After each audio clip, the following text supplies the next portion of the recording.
జగన్ కి గాయం అయితే రాష్ట్రానికి గాయం అండి.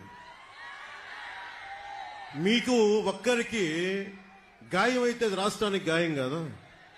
ఇంతమందికి ఉపాధికి అవకాశం లేకపోతే గాయం కదా.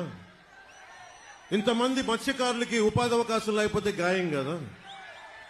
పాకిస్తాన్ జైళ్లలో మగ్గుతా ఉంటే అది గాయం కదా రాష్ట్రానికి.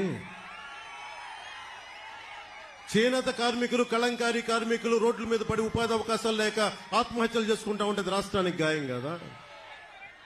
బాపట్లలో 15 ఏళ్ల అమర్నాథ్ ని అక్కడిని ఏడిపిస్తున్నారని చెప్పి బయటికి వచ్చి ఎదిరిస్తే వైసీపీ నాయకులు చెరుకు తోటలోకి తీసుకెళ్లి పెట్రోల్ వేసి కాల్ చేస్తే అది గాయం కదా. మీరు ఆలోచించండి. మీరు అందరూ ఇక్కడ ఉన్న ఆడబిడ్డలు, పెద్దలు అందరూ, రాష్ట్ర ప్రజానీకు అందరూ ఆలోచించండి. ఒక చిన్నపాటి వంట చేస్తున్నప్పుడే చిన్న నూనె చుక్క పడితేనే ఎంత బాధ వస్తుందని తెలుసు. అలాంటిది 15 ఏళ్ల బిడ్డను తీసుకెళ్లి పెట్రోల్ వేసి కాల్ చేస్తే ఆ మంట అసలు మనం ఎవరైనా ఊహించగలమా? బాధను ఊహించగలమా?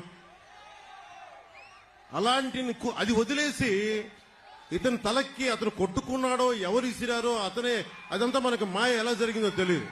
గోల గొడవ. మాకు ఇతనికి పనే? మాకు ఇతని మీద మాకు కూర్చోబెట్టి దాడులు చేయడానికి మాకేం పని లేదా? మాకు వేరే పనులు లేవా మాకు?